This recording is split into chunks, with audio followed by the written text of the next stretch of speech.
your life at every level of corruption. It begins smaller than you expect. You take the extra office supplies home because the cabinet is full and no one is counting. You stretch the truth on a form by a few numbers because the system feels impersonal and the difference feels harmless. You accept a favor that is a little too generous and tell yourself you would have done the same job anyway. Nothing about it feels like a turning point. It feels like practicality. The world is full of people bending small rules. You are simply no longer pretending you are different. The first time money changes hands under the table, the air feels slightly different.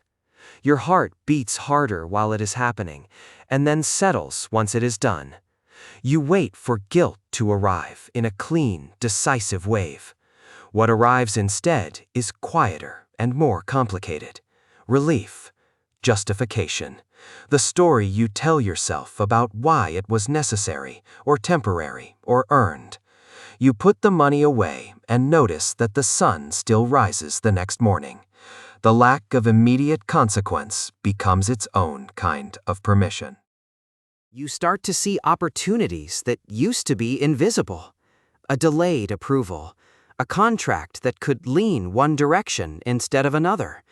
Information that has value if it reaches the right person at the right time. You tell yourself you are only being realistic. Everyone who gets ahead understands how things actually work. The ones who stay pure, stay poor, or so the quiet logic goes.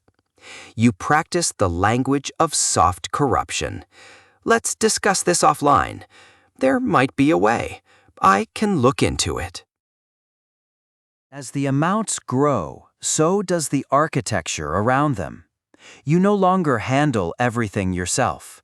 People appear who make the details cleaner. Layers form between your decisions and their visible results. You remain close enough to benefit and far enough to protect your self-image. You still go home to ordinary rooms. You still buy ordinary things. The contrast becomes useful.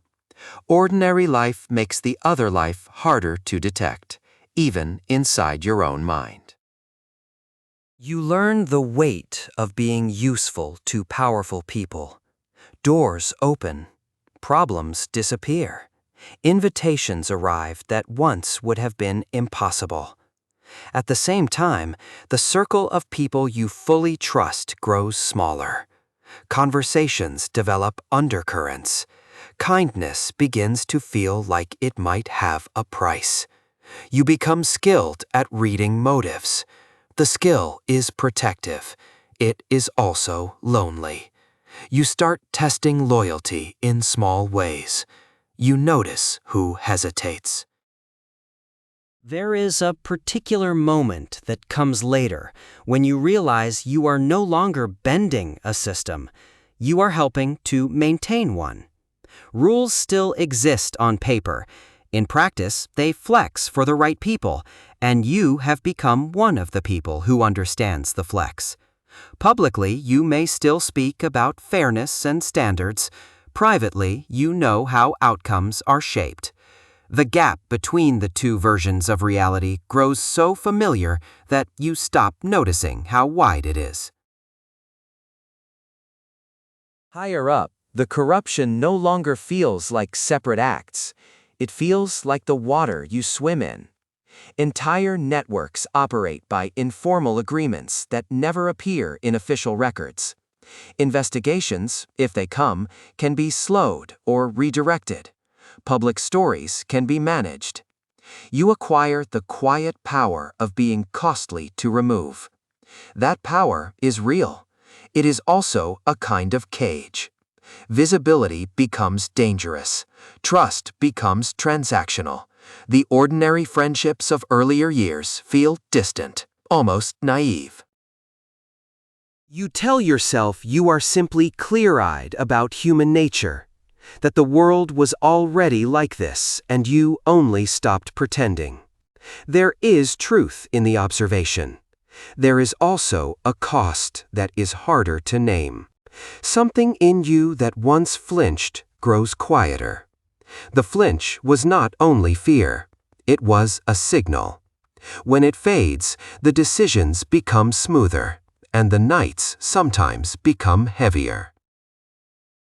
People below you still see a version of success, the ease, the doors that open. They do not see the permanent calculation, the careful management of appearances, the knowledge of what would happen if the wrong light fell on the wrong arrangement. They do not feel the particular loneliness of being known mostly for what you can provide. At the highest levels, the money and the influence are no longer the main point. The main point is insulation, distance from consequence, the ability to shape outcomes while remaining untouched by them. Few people reach this place. Those who do often discover that absolute protection is also a form of isolation. The ordinary world, with its smaller stakes and cleaner sleep, becomes something you can observe but no longer fully re-enter. Looking back, the path rarely felt like a dramatic descent. It felt like a series of reasonable adjustments. Each one was small enough to justify. Each one made the next one easier. The architecture that once seemed clever becomes the structure you must keep maintaining. Walking away grows more expensive than continuing.